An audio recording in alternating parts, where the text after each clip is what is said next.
The attorney at law, who is currently representing the Police Public Service Commission in its ongoing debacle with the executive, has said that based on Article 94 of the Constitution, coupled with the evidence that his client, Paul Slow, chairman of the Public Service Commission, has tendered, the president should be removed from office.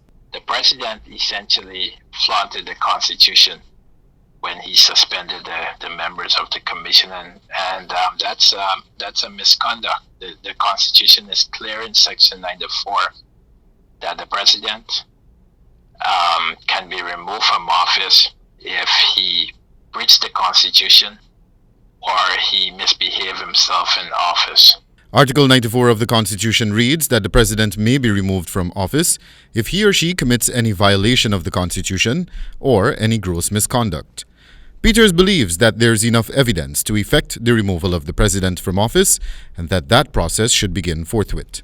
Right. And Paul Slow is alleging that he misbehaved himself with those phone calls and in terms of how he galvanized the machinery of state to act to prevent the commission from conducting its proper function in an independent and impartial manner. Article 180 of the Constitution sets out the prescribed methodology by which the president's removal is to be effected, which includes a written submission to the Speaker of the National Assembly, signed by not less than half of the members of the Assembly, listing the allegations of the infractions committed by the president, and after which a tribunal is to be established to investigate those allegations. Nightly News questioned Pieters on whether he believes such a motion would be successful, given that the governing side of the House forms the majority. That is not going to prevent a motion of that sort from being brought.